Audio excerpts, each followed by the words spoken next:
What's going on, guys? And today I'm going to be talking about the two vehicles that I currently own. Two totally different vehicles. You have the luxury V8 convertible and the family SUV. But which one do I actually enjoy more? In today's video, we're going to talk about that.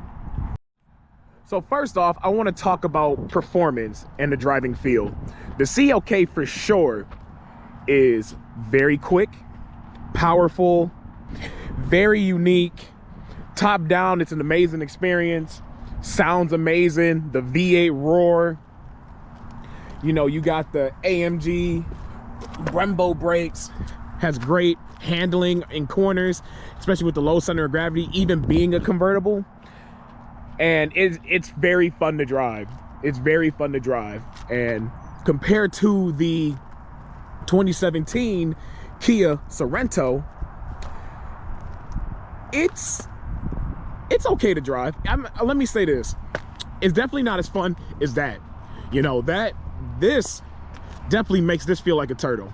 But what I will say is that this actually is pretty fun to drive when it's snowing or even when it's raining, because how much grip it has. You feel like a tank. You're planted. Don't lose traction. I even throw winter tires on this. So winter tires and all-wheel drive on this. Yeah, it's definitely like not gonna struggle. You know what I mean? So definitely with the Kia Sorento, with it being all-wheel drive V6, so it's still relatively quick for its size. But again, it's not like it's like this crazy like speed demon car. And as you guys can see, I have the aftermarket dual exhaust setup here, and it sounds pretty good.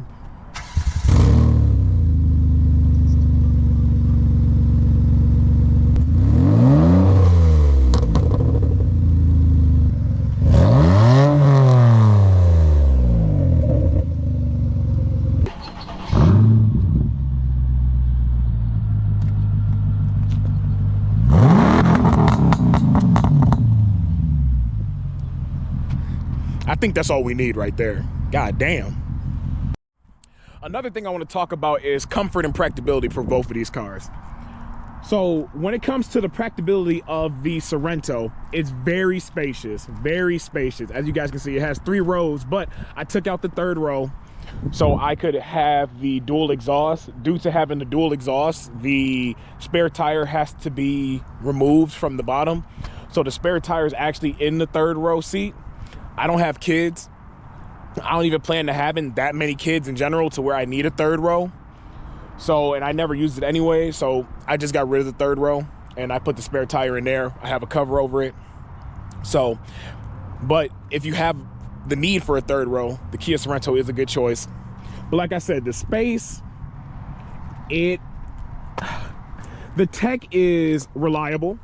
I'm gonna say reliable. I wouldn't say it has more tech than the Mercedes, but I will say that the tech is more reliable. Like I said, the winter performance on this is amazing. Like you just feel so safe in the winter when you're driving this thing. With the modern day, like all-wheel drive systems, man, like it's so hard to compare like rear-wheel drive, all-wheel drive, front-wheel drive in the winter. Like all-wheel drive is always gonna win. You know, same tires, same everything is gonna win. And it's just, and this is a Kia's all-wheel drive system, not even like Audi's Quattro system or Mercedes 4MATIC system. Not everybody's all-wheel drive system is the same or acts the same. So for sure, like the Kia definitely performs amazing. The comfort is good. Now, definitely when it comes to the CLK, the convertible top is a luxury feel. It's a very, very smooth ride. But I will say, when it comes to like the practicality, not only with it being a convertible, which obviously makes it a 2-door, groceries and stuff like that is a little harder than doing it on the Kia. You know, like getting like paper towel and stuff like that. The trunk is misleadingly big. So when you get like a bunch of groceries and you got like paper towel or toilet paper, it does kind of make it difficult. You usually have to put them in the back seat.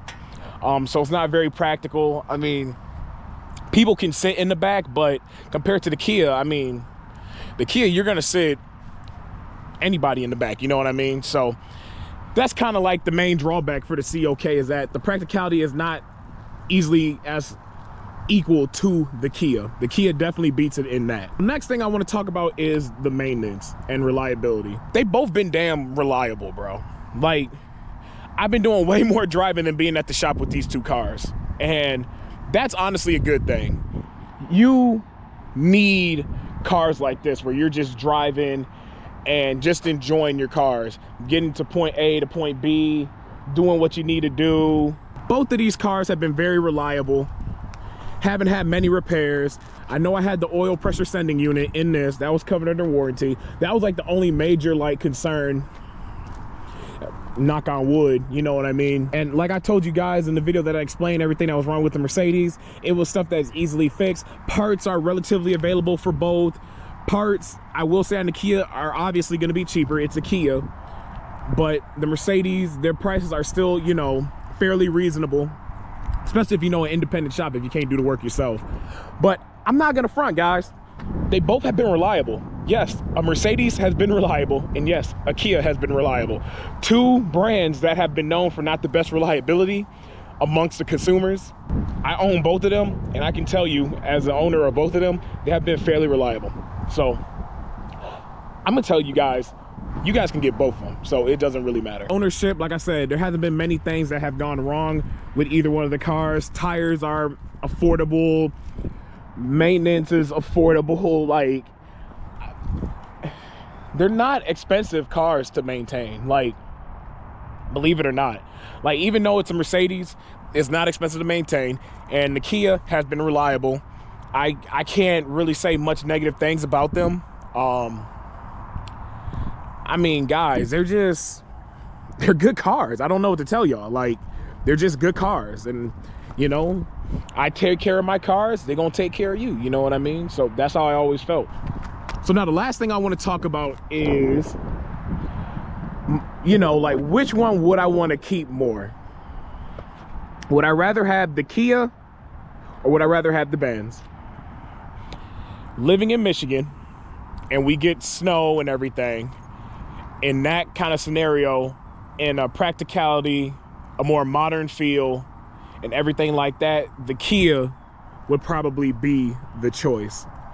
But if I lived in definitely somewhere warmer where I could drive it year round, don't have to worry about my top getting damaged or anything like that, it would definitely be the CLK.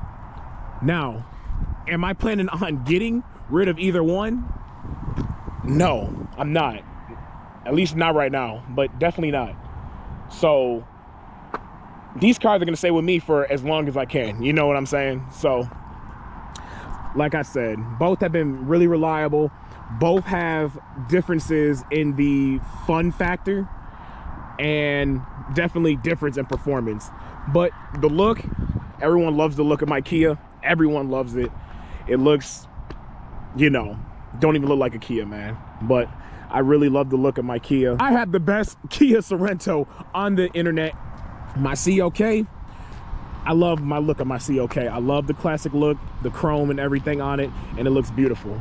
But this has been my explanation of the CLK 500 2005 versus the Kia Sorento 2017 V6 V8. I'll catch you guys in the next one. Peace.